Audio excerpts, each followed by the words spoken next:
welcome back to KAMMA. I'm Khalil Deal, Great to be back with KMMMA. I'm Andio. and we are KAMMA, man, about to talk about UFC Louisville Fight Night.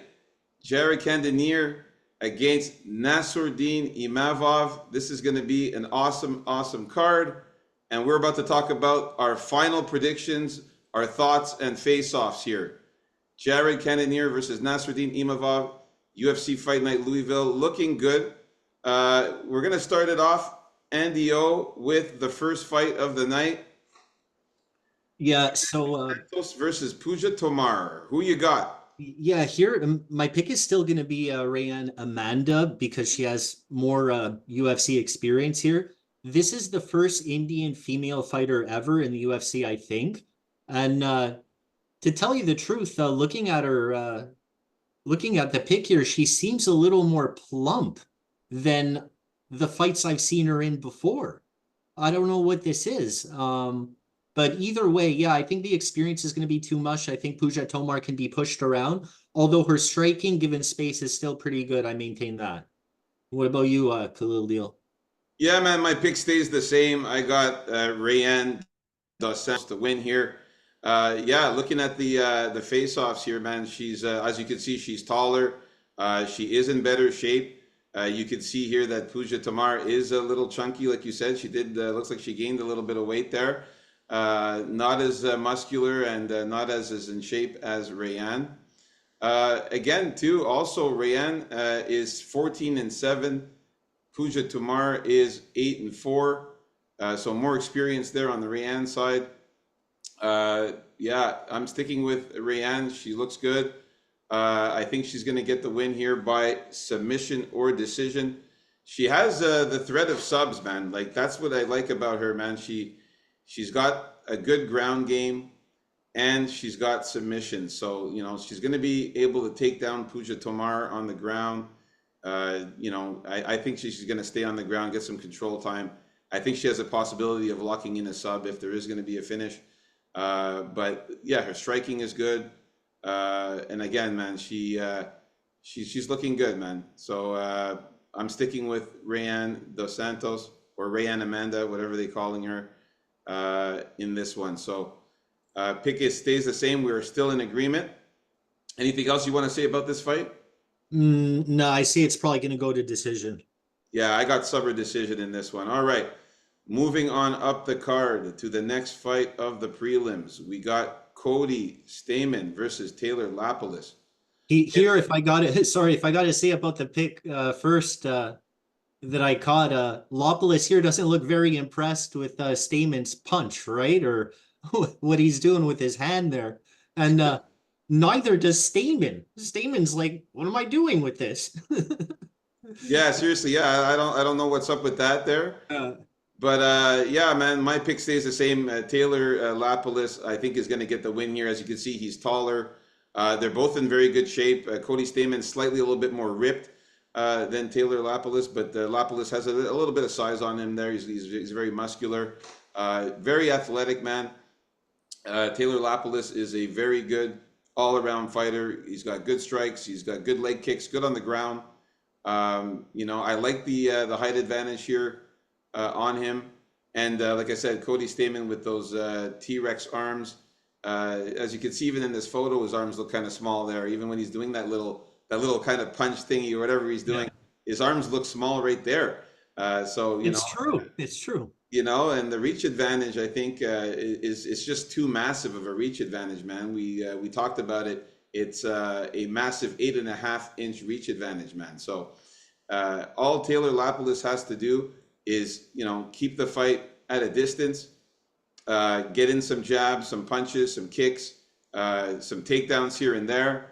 And, I think he's going to be able to get Cody Stamann down if he does decide to go that route with the grappling.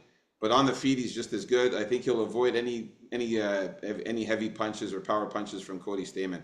So, yeah, Taylor Lapilus all the way. And I have Taylor Lapilus straight because the reason why I can't really pick a way of winning in this one, he has too many different ways to win. The guy is, like I said, an all-around fighter.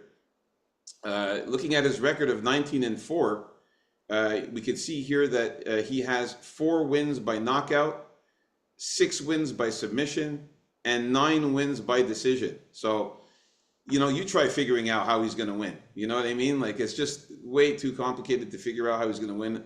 I say he wins the fight. I got, and for betting purposes, I would go with the straight. But for this, like, if I'm going to pick a way of winning here, it's got to be. I'm going to go with maybe a submission or a decision in this one. Yeah, I got Lopoulos as well. Very well rounded, like you said. I think that reach will play a difference. I think he's going to be able to stop Cody Stamann from running in and trying to get the takedowns, because that's what Cody Stamann tries to do. He pretty much tries to do the same thing in every fight. He's never been knocked out though, Cody Stamann. So I'd probably say that a sub is more likely for Lopoulos, but I think this fight is going to go to decision as well. So I'm on the Lopoulos side also.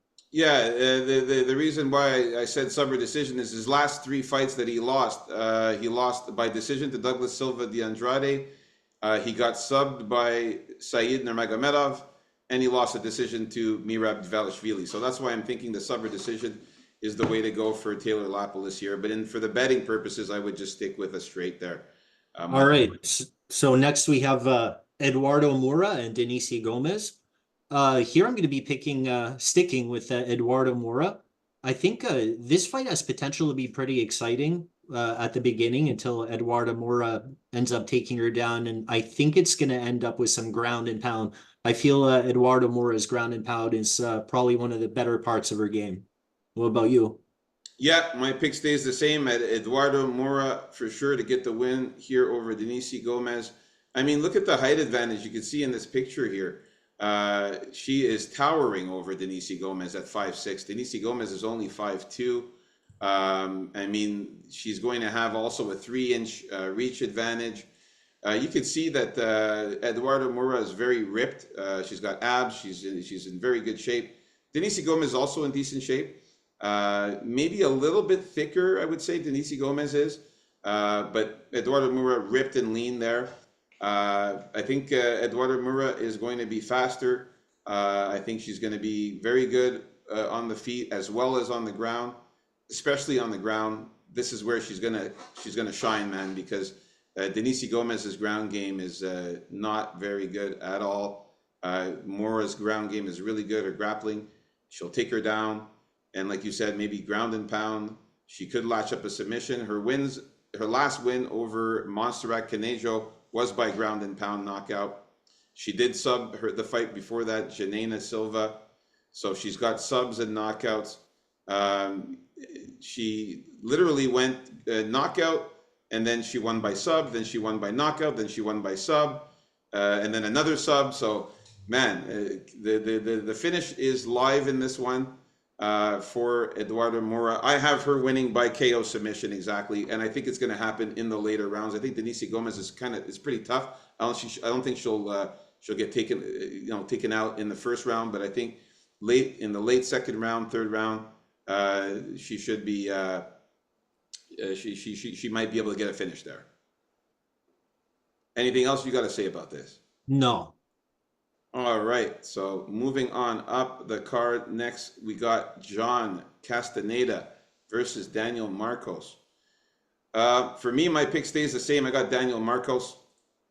Looking at this here, man, he's a bit taller than John Castaneda. I like the red hair, man. He always comes in with the red hair. I always think he's bleeding. Yeah, seriously. Hey, if he gets hit in the head too many times there, you think he's bleeding, but no, man, the red hair is cool. As far as physicality, they're both about the same size, man. Both in good shape, both ripped. Daniel Marcos, I like his height advantage though. He looks very serious and ready to go. Yeah, I think he's going to get the win in this one. Coming off of he's undefeated so far, 15-0. John Castaneda 21-6. We're looking at they say he's Daniel Marcos is 1 inch taller. This does not look like 1 inch taller. This looks like a bit taller than that, I find. He's going to have also a 3-inch reach advantage on him, and yeah, I just think he's going to be the better striker, and I think he's going to be able to defend the takedowns that Castaneda is going to try to do.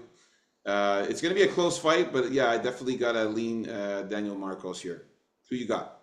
I got John Castaneda on this one. I'm forgetting what I picked actually in the first show, but I think either I'm you had John flipping. Castaneda I actually. did, eh? Yeah. Okay, so I'm still sticking with John Castaneda here. Is pretty well rounded. I think his veteranship, the fact that he has more UFC experience is going to benefit it here. Although Marcos has shown good takedown defense so far, it's not against the greatest competition, right? And this is going to be the best competition he has faced so far. So I'm going to go with the veteran. I'm going to go with the well-rounded John Castaneda. The Peruvians haven't been doing that well for me lately, so I'm going to jump ship here, going with the sexy Mexi on this one. All right, man. Well, you know what, man? I think that the way of victory for Daniel Marcos would be by decision. I know that John Castaneda is pretty tough. In his 21 wins and 6 losses, his six out of the losses, he's lost um, 4 by decision and 2 by knockout. So he's never been sub, but I think that Daniel Marcos could potentially get a knockout, Daniel Marcos, but I'm leaning more towards a decision win. I think he's going to have just a little bit. He's going to do a little bit more. I think he's going to land more strikes. He's going to do a little bit more on the feet. Maybe even damage him a little bit more as well there. So yeah, what's your way of victory for John? Yeah, I say a decision win for Castaneda. Alrighty. So we are in disagreement in one of the fights so far in these prelims. Moving on up the card, next we've got Andrea Lee versus Montana De La Rosa. All right, so here I'm going to be sticking with Andrea Lee. I think she's just the better, more active striker. Um, Her takedown defense is not bad, and she's not the easiest to sub, right? So I think I think if she fights smart and she just exhibits some of that toughness in this one, I think she's going to come out with the win. Like both these ladies are fighting for their jobs, right? So the loser really, really should be released. But I think Andrea Lee has faced a slightly tougher competition, and this is going to be a little bit of a step down for her. But as we were saying before, right? Like this is like the lowest level +1 or something like that, right? Very hard to call. But I'm sticking with Andrea Lee to get squeak out the decision win. Not me, man. I am going with Montana De La Rosa, baby. I gotta go with Montana De La Rosa, man. I just like her a little bit more. Looking at the body types here, like Andrea Lee actually looks less muscular than she used to. Montana De La Rosa, she's got that youth. I think she looks a bit more muscular, a bit more in shape. Yes, Andrea Lee looks lean there, but not as muscular as Montana De La Rosa. I think Montana De La Rosa is a little bit taller, as we can see here. I mean, she's got that cowboy hat there that doesn't make it look like she's that much shorter, but she is. If you look at the nose, the note where the nose is on Montana in this picture, and where the nose is of Andrea Lee, you can see she's taller. Okay, they're saying that she's an inch taller. I think she's a little bit more taller than that for De La Rosa. I mean, the youth, man, 29 years old. Andrea Lee is getting up there in age at 35. I don't know what the hype is, why everybody and their grandma has Andrea Lee winning this, man. I don't see why everybody has Andrea Lee winning this, man. She's lost 4 losses in a row. I mean, she lost to Miranda Maverick by decision. Miranda Maverick is decent, and she's also a very good grappler. So is Montana De La Rosa. Natalia Silva, she lost by unanimous decision. She lost to Macy Barber, who's also a good grappler. That was a split decision, mind you, but she still lost. And she lost to Vivian Arroyo by decision. So 4 losses in a row. Yes, Montana lost 3 in a row as well, but JJ Aldrich, Tatiana Suarez, and Macy Barber as well. So they both lost to Macy Barber. I just think that the advantage, the way I see this fight playing out, is they're going to start on the feet. They're going to strike. I think Montana De La Rosa is going to have, she's going to get some good punches landed on her. She's gonna be the lengthier fighter. She's gonna get some good punches landed on her. Andrea Lee as well. And then at some point, Montana De La Rosa is gonna get a trip or grab her and just fucking take her down. And I think once she takes her down this time, because even in the first fight, when they fought before, Montana De La Rosa was able to take her down. Andrea Lee ended up winning that fight just by a little bit being a bit more active in the fight, and De La Rosa kind of tired out in that fight. But in this one, I think she's going to make a comeback here, and actually, she's still 29 years old. She's young. She can make improvements. I think she's going to come in this one, learn from her mistakes in the past, not tire herself out. I think she's going to train harder for this one and not gas out. And I think she's going to be able to take down Andrea Lee and do some damage on the ground. I'm looking at a submission for Montana De La Rosa on the ground, or ground and pound. But I like the sub potential here. I mean, look, she's 13-9, Andrea Lee. Montana's 12-9. So there's not much of a big difference there. You know, they both lost 9 fights, 1-12. I don't see why everybody's got Andrea Lee, man. I just don't see it. Montana De La Rosa, she's got submissions, man. She has 8 submission wins, 1 knockout, and 3 decisions. I think she gets a sub on Andrea Lee in this one, man. So you're still sticking with Andrea Lee, eh? Yeah, she's better. I don't think she's better, man. I really don't think she's better. I think that she might have been better before, back in the day, but now she's getting old. She's not as good as she was before. She did not look good in her last fight, man. I don't have any confidence in either of them too much, really, but they're both very low level. I'm gonna go with the dog. I'm gonna take Montana De La Rosa in this one, man. All right, so we are in disagreement with this one as well. That's 2 fights that we don't agree with in the prelims. Moving on up, we are next with Brad Katona versus Jesse Butler. yeah, well, needless to say, this is a dog or pass for betting purposes. Especially since he's not a finisher, Brad Katona, right? Like, if I take such a favorite, I expect him to at least have some finishing ability. And I like the pick there. Look how he's looking down on Brad Katona, right?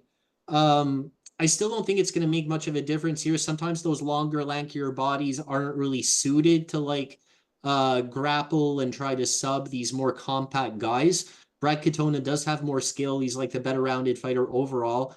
I do predict a decision victory for him, but I can't say that I'm going to be betting him or putting him anywhere. What about you, Khalil? All right, I'm sticking with Brad Katona, man. I think Brad Katona is going to get the win in this one, and I think that he is much better than Jesse Butler. Jesse Butler also looked absolutely horrible in the weigh-ins. Absolutely horrible, skinny as fuck. This picture, he could see he looks bony, very skinny, barely any muscles.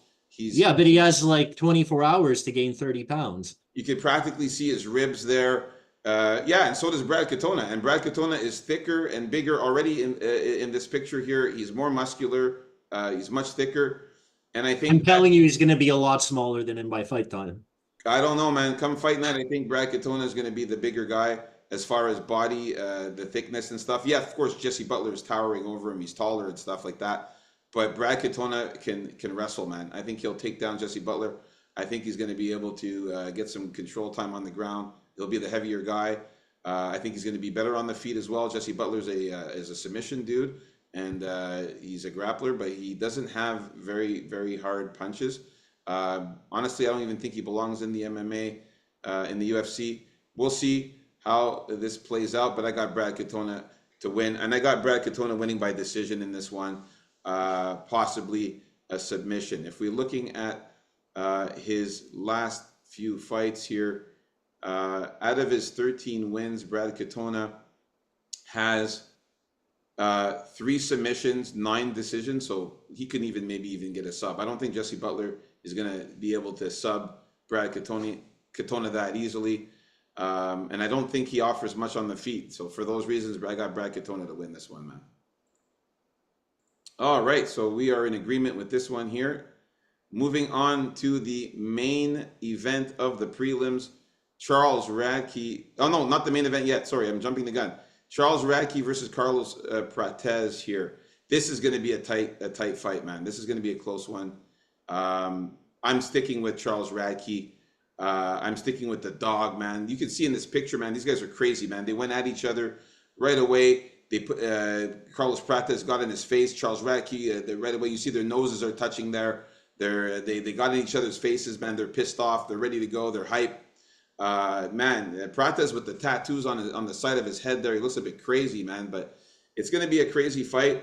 I just think Radke is going to be the tougher guy. I think he's stronger. I think he's crazier. I just think Radke's going to go in there, charge after him, land some hard punches. I think he's going to get some takedowns of his own, stop the takedowns from Prates, do a good job on the feet, and I think he's going to come out with the victory here. I got him winning. I got Charles Radke winning with the money line because he's got, again, this guy's got a lot of different ways to win as well. He's a very well-rounded fighter. Out of his 9 wins, Charles Radke has, let's see here quickly. Out of his 9 wins, he has 4 knockouts, 2 submissions, and 3 decisions. So it's like very well-rounded. Very hard to see how he'll win this one. If I were to make a call, I'd say either KO or decision in this one for the victory. Who you got in this one, man? Yeah, I got a Chuck Buffalo in this one for sure. I'm going with the dog. I think he has a little more dog in him than Prates here, and I think him and his coaches realize that Prates may have a weakness when it comes to submissions. So I'm going to see him looking for that sub. Also, I think he's good coming out of the clinch, does good work in the clinch, and with the Muay Thai, when he tries to do that Muay Thai grip. I really picture Radke slamming some good body shots to him and weaken him up and eventually getting him down and finding that sub. So the pick is Radke for sure on this one. Yeah, both these guys in great shape, man. This picture, you can't really see the front of Radke, but he's ripped as fuck, man. He is ripped as fuck.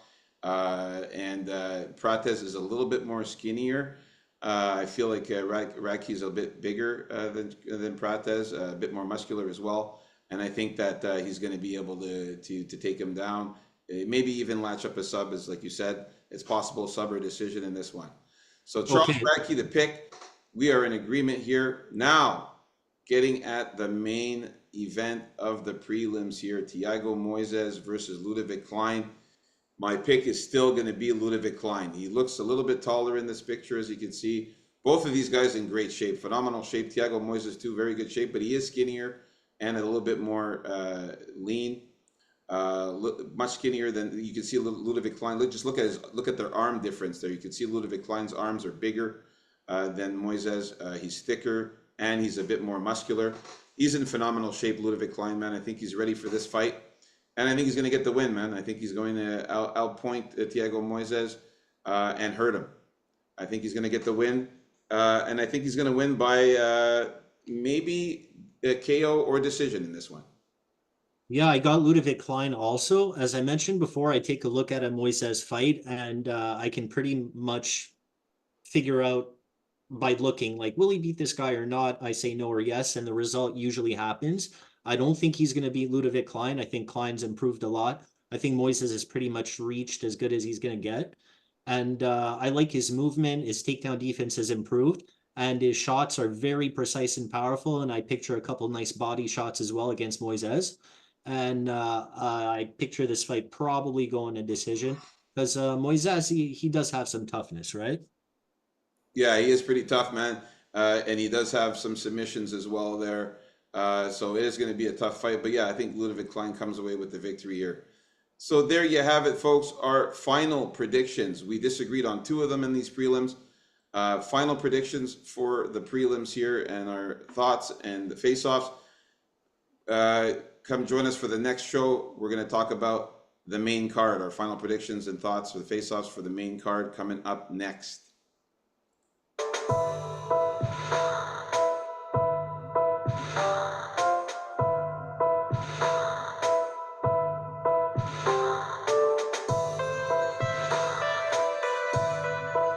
Peace out, folks. KAMMA. Like and subscribe.